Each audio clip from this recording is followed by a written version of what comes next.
நம்மள பல பேர் 60 வயச கடக்கும்போது வாழ்க்கையில சில விஷயங்கள் அமைதியா மாற ஆரம்பிக்கும். முன்ன மாதிரி சுறுசுறுப்பா இருக்க முடியாது. சின்ன சின்ன உடல்நல பிரச்சனைகள் கூட நம்ம அன்றாட வாழ்க்கைய அப்படியே புரட்டி போட ஆரம்பிச்சிடும். இந்த வாக்கியம் உங்களுக்கும் ரொம்ப பரிச்சயமான ஒண்ணா இருக்கலாம் இல்லையா? ஒரு நாள்ல 2 மாத்திரையில ஆரம்பிக்கிற பயணம் அப்புறம் 5, 10ன்னு அதோட எண்ணிக்கை கூடிக்கிட்டே போகும். சொல்லப்போனா நம்ம வாழ்க்கை அந்த மாத்திரை அட்டைய சுத்தியே நகர ஆரம்பிச்சிரும். ஆனா ஒரு நிமிஷம் யோசிச்சு பாருங்க. உண்மையிலே நம்ம வாழ்க்கை இப்படிதான் இருக்கணுமா? 60 வயசுக்கு அப்புறம் நம்ம ஆரோக்கியம் நாம எடுத்துக்கிற மாத்திரைகளோட எண்ணிக்கையை வச்சு தான் தீர்மானிக்கப்படணுமா? இதுக்கு வேற வழி இல்லையா? இத பத்தி தான் நாம இப்போ ஆழமா பார்க்க போறோம். ஒருவேளை மாத்திரைகளை தாண்டி ஒரு வழி இருக்கலாம். சரி, வாங்க விஷயத்துக்குள்ள போலாம். நிறைய பேர் ஒரு பிரச்சனையோட தான் வாழ்ந்துட்டு இருக்காங்க. ஆனா அது ஒரு பிரச்சனைன்னும் அதுக்கு ஒரு பேர் இருக்குன்னு கூட பலருக்கும் தெரியாது. மருத்துவ உலகத்துல இத பாலிஃபார்மசின்னு சொல்றாங்க. என்னடா இது பெரிய வார்த்தையா இருக்கேன்னு நினைக்காதீங்க. ரொம்ப சிம்பிள். ஒரே நேரத்துல பலவிதமான மாத்திரைகளை எடுத்துக்கிறது தான் பாலிஃபார்மசி. இது எப்படி நடக்குதுன்னு பாத்தீங்கன்னா, சர்க்கரை நோய்க்கு ஒரு மாத்திரை, பிரஷருக்கு ஒரு மாத்திரை, கொலஸ்ட்ராலுக்கு ஒரு மாத்திரைன்னு லிஸ்ட் நீண்டுட்டே போகும். சில சமயம் பிரஷருக்காக எடுத்துக்கிற மாத்திரையால கால்ல வீக்கம் வரலாம். அந்த வீக்கத்தை குறைக்க டாக்டர் இன்னொரு மாத்திரையை கொடுப்பார். அடடா, இது ஒரு முடிவே இல்லாத சங்கிலி மாதிரி போயிட்டு இருக்கும். அப்போ இந்த மாத்திரைகள்ங்கிற சக்கரத்திலிருந்து வெளியே வர்றதுக்கு என்னதான் தீர்வு?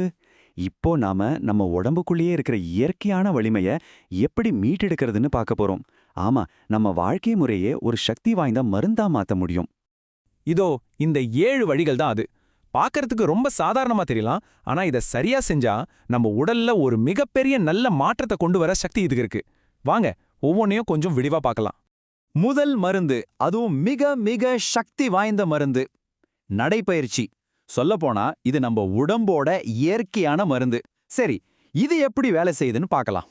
நீங்க தினமும் ஒரு 30லேருந்து 40 நிமிஷம் நடக்கும்போது உங்க உடம்புல இருக்கிற தசைகள் எல்லாம் ஒரு ஸ்பாஞ்ச் மாதிரி வேலை செய்யுது. அது ரத்தத்துல இருக்கிற சர்க்கரை எல்லாம் கடகடன்னு உறிஞ்சி உடலுக்கு சக்தியா மாத்திடும். இதனால இன்சுலின் தேவை குறையுது, பிளட் சர்க்குலேஷன் சீராகுது, இதயம் வலுவாகுது. ஆனா இதுல ஒரு முக்கியமான விஷயம் என்னன்னா, இன்னைக்கு நடந்துட்டு நாளைக்கே மேஜிக் நடக்கும்னு எதிர்பார்க்காதீங்க. உண்மையான பலனை பார்க்கணும்னா குறைஞ்சது 3 மாசமாவது விடாம செய்யணும். ரெண்டாவது, நம்ம சமையல் அறைக்குள்ளேயே இருக்கிற மருந்து சாப்பாடு. பல நோய்களுக்கு காரணம் சாப்பாடு தான் சொல்றோம் இல்லையா? அதே மாதிரி பல பிரச்சனைகளுக்கான தீர்வும் நம்ம சாப்பாட்டுல தான் இருக்கு. இதுக்கு நீங்க பெரிய டயட்லாம் ஃபாலோ பண்ண வேணாம். ரொம்ப சிம்பிளான வழிதான். சக்கரை, பாக்கெட்ல வர்ற உணவுகள், வெள்ளை அரிசி இது எல்லாம் கொஞ்சம் குறைச்சுக்கோங்க. அதுக்கு பதிலா நம்ம தட்டுல நிறைய கீரை, காய்கறி, பழங்கள், பருப்பு வகைகள் இருக்கிற மாதிரி பாத்துக்கோங்க. இந்த ஒரு சின்ன மாற்றம் கூட உங்க உடம்புல ஒரு பெரிய நல்ல விளைவை ஏற்படுத்தும். அடுத்து நம்ம பார்க்க போறது நம்மில் பலரும் சரியா கண்டுக்காத ஒரு விஷயம், தூக்கம். இது நம்ம ஆரோக்கியத்தோட மிக முக்கியமான தூண்கள்ல ஒண்ணு. குறிப்பா 60 வயசுக்கு மேல இது ரொம்ப ரொம்ப அவசியம். நாம தூக்கத்தை குறைக்கும் போதே நம்ம உடம்புல தேவையில்லாத ஸ்ட்ரெஸ் ஹார்மோன்கள் அதிகமாகுது. இது நேரடியா நம்ம சுகர் அளவையும் பிளட் பிரஷரையும் பாதிக்குது. ஆனா நீங்க நல்லா ஆழமா தூங்கும்போது நம்ம உடம்பு ஒரு ரீசெட் பட்டன் அழுத்தின மாதிரி தன்னைத்தானே சரி செஞ்சுக்கும். நைட் ஒரு 10:30 மணிக்கு தூங்குறதுக்கு முன்னாடி மொபைல் பார்க்கறத குறைக்கிறது, ராத்திரிக்கு எளிமையான உணவை எடுத்துக்கிறது, இதெல்லாம் உங்க தூக்கத்தின் தரத்தையே மாத்திரும். நம்ம மனசுக்கும் உடம்புக்கும் நேரடியான தொடர்பு இருக்கு. 60 வயசுக்கு மேல வேலையிலிருந்து ஓய்வு, சில சமயம் தனிமைன்னு வாழ்க்கை சூழல் மாறும்போது மன அழுத்தம் அதிகரிக்க நிறைய வாய்ப்பு இருக்கு. இந்த மன அழுத்தத்தை குறைக்க நாம பெரிய விஷயங்கள்லாம் செய்ய தேவையில்ல. தினமும் ஒரு 15 நிமிஷம் அமைதியா உட்கார்ந்து தியானம் செஞ்சா கூட போதும். ரத்த அழுத்தம் குறையும்னு பல ஆய்வுகள் சொல்லுது. ஏன்னா உங்க மனசு அமைதியா இருந்தா உங்க உடம்பும் அதை அப்படியே பின்தொடரும். கடைசியா இந்த 3 விஷயங்களையும் வேகமா பார்த்திடலாம். முதல்ல சூரிய ஒளி. கால வெயில்ல ஒரு 15 நிமிஷம் நின்னாலே போதும், நம்ம எலும்புகளுக்கு தேவையான வைட்டமின் டி இயற்கையாவே கிடைச்சிரும். ரெண்டாவது, எடை கட்டுப்பாடு. உங்க மொத்த எடையில ஒரு 5% குறைச்சா கூட போதும், அது உங்க சுகர் லெவல்லையும் பிரஷர்லையும் ஒரு பெரிய நல்ல மாற்றத்தை காட்டும். கடைசியா சமூகத் தொடர்பு. குடும்பத்தோட நண்பர்களோட நேரம் செலவிடுறது மன அழுத்தத்தை குறைச்சு நம்மளை இளமையா வச்சுக்க உதவுற ஒரு அருமையான செலவே இல்லாத மருந்து.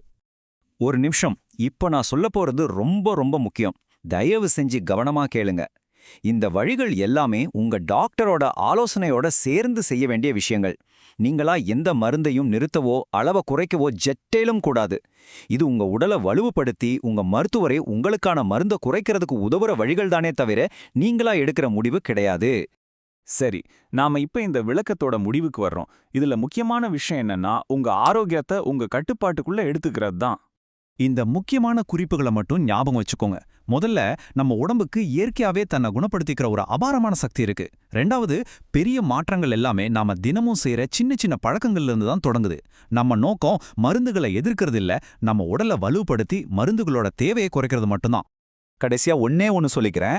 பல நேரங்கள்ல தீர்வு மாத்திரைகள்ல மட்டுமில்ல, சில சமயம் நம்ம வாழ்க்கை முறையை சரிப்படுத்துறது தான் எல்லாத்தையும் விட ஒரு பெரிய மருந்தா அமைய முடியும். 60 வயசுக்கு அப்புறம் நம்ம ஆரோக்கியம் மாத்திரை பாட்டில்ல இல்ல, நம்ம அன்றாட பழக்க வழக்கங்கள்ல தான் இருக்கு.